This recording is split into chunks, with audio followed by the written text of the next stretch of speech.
Welcome to English Listening Center. I'm Emily. Thanks for joining me today. If you're new here, make sure to like, subscribe, and share this channel with your friends. And stay with me until the end. Whether you're commuting, cleaning your house, or taking a walk, I'm happy to be with you while you improve your English. In this episode, we'll talk about how to learn English faster and more effectively, not by studying more, but by studying smarter. Me too, Paul. Today, we're diving into a very common frustration for beginners. I can understand English perfectly well, maybe even read it without too much trouble. But when it comes to speaking, it's like my tongue gets tied in knots. Exactly, Emily. It's that feeling of knowing the words are in your head, but they just won't come out of your mouth. It can be incredibly disheartening. You might watch a movie and understand almost everything, but then you freeze when someone asks you a simple question. It's a bit like being a passive observer versus an active participant. You're absorbing the language, but you're not yet comfortable enough to produce it yourself. But the good news is, it's a very normal stage in the learning process, and it's definitely something you can overcome. Absolutely, and that's what we're here to talk about today. We'll explore the reasons behind this challenge and, most importantly, provide you with actionable strategies and practical tips to help you bridge that gap between understanding and speaking. We want to empower you to become confident and fluent English speakers. So, Paul, let's delve into the why. Why do so many learners experience this disconnect between comprehension and production? What are the underlying causes? Well, Emily, the first thing to recognize is that understanding and speaking are fundamentally different skills. Think of it this way. Understanding is a receptive skill. You're receiving information, processing it, and interpreting its meaning. It's like being a sponge absorbing the language around you. That's a great analogy, Paul. It's like when you're reading a book or listening to a podcast. Your brain is actively working to decode the words and sentences, but you're not required to generate any language yourself. Exactly. Speaking, on the other hand, is a productive skill. You have to actively retrieve words and grammar rules from your memory, organize them into coherent sentences, and then physically produce those sounds. It's a much more active process. It's like the difference between recognizing a beautiful piece of music and actually playing it on an instrument. You might appreciate the melody and harmony, but playing it requires a whole different set of skills and coordination. Precisely. And in the early stages of learning, we often spend significantly more time on those receptive skills, listening and reading. Classroom settings, for example, tend to focus heavily on grammar and vocabulary, which are crucial, but they don't always provide sufficient opportunities for speaking practice. That's so true. You might spend hours studying verb conjugations and memorizing word lists, but if you don't actually practice using those words in spoken sentences, you're not developing the necessary muscle memory for speaking.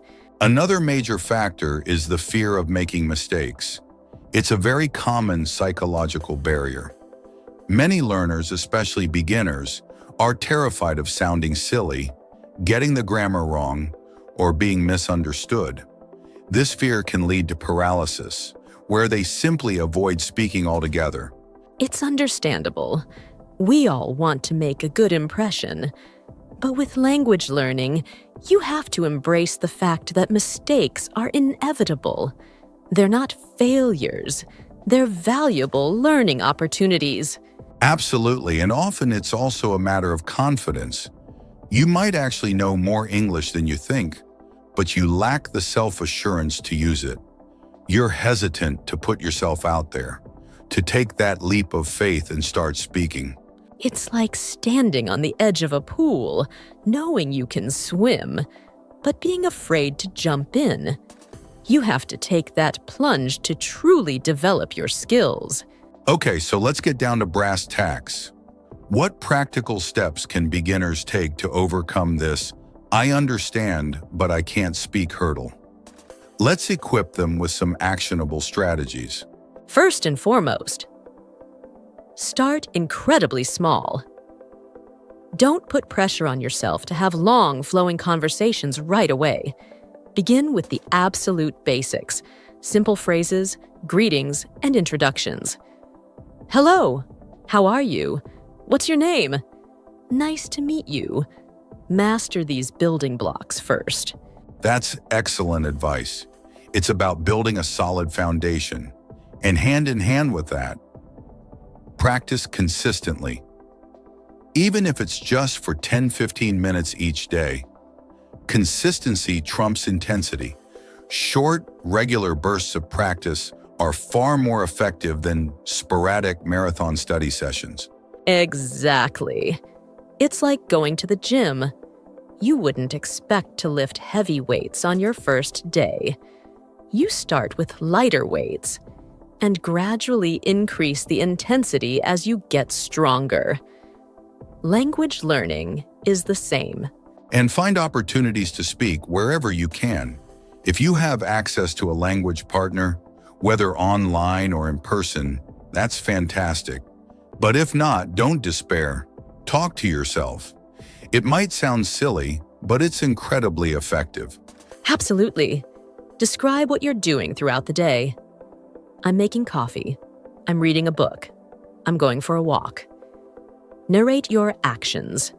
Describe what you see around you. I see a blue car. The sun is shining. The birds are singing. Plan out your day aloud. Tomorrow I'm going to the supermarket. Then I'm going to meet a friend for lunch. And this is crucial. Don't be afraid to make mistakes. I cannot emphasize this enough. Everyone, and I mean everyone, makes mistakes when learning a language. It's an unavoidable part of the process. In fact, mistakes are incredibly valuable because they highlight areas where you need to improve. Think of mistakes as feedback. They're telling you, hey, this is something you need to work on. Instead of getting discouraged, embrace them, learn from them, and move on. And shift your focus from perfection to communication. Your primary goal, especially as a beginner, is not to speak like a native speaker. It's to be understood. Can you convey your message effectively? Can you get your point across? That's what matters most. Don't get bogged down in trying to use perfect grammar or complex vocabulary. Simple, clear communication is key. Use the words you know, even if they're basic. And on that note, use simple vocabulary. You don't need to try to impress anyone with big, fancy words. In fact, often, simple words are the most effective and the easiest to remember and use. And listen actively. Pay close attention to how native speakers pronounce words and phrases. Notice their intonation, their rhythm, their pauses. Try to mimic them. This will help you sound more natural and improve your pronunciation. This is where immersion comes into play. Immerse yourself in the English language as much as you possibly can, even if you're not living in an English-speaking country. Watch English movies and TV shows. Start with subtitles if you need to, but gradually try to wean yourself off them. Listen to English music and podcasts. Read English books and articles. The more you surround yourself with the language, the more comfortable you'll become with it. And perhaps most importantly, be patient. Learning to speak a language is a marathon, not a sprint. It takes time, effort, and dedication. Don't get discouraged if you don't see results overnight. Celebrate your small victories and keep moving forward. Let's get even more specific. Let's provide some concrete examples of how beginners can actively practice their speaking skills. Okay, how about role playing? This is a fantastic way to simulate real-life conversations. Imagine yourself in different scenarios and practice what you would say. Excellent idea. For example, imagine you're ordering food at a restaurant. Practice phrases like, "I'd like to order a pizza. Can I have a salad, please? How much does that cost?" Or imagine you're checking into a hotel. Practice phrases like, "I have a reservation under the name of Smith. Can I see my room, please? What time is breakfast served in the morning?" Or imagine you're meeting someone for the first time. Practice introductions, asking simple questions, and making small talk. "Hello, my name is Emily. It's nice to meet you. Where are you from? What do you do?" Another great exercise is describing pictures. Find a simple picture in a magazine or online and describe what you see. Focus on using basic vocabulary and simple sentence structures. "I see a dog. The dog is brown. The dog is playing in the park. The sun is shining." Or storytelling. Tell a very short and simple story. It could be something that happened to you that day, or it could be a made-up story. Keep it brief and use simple language. "Yesterday, I went to the beach. I swam in the sea. I ate ice cream. It was a good day." And answering simple questions is incredibly helpful.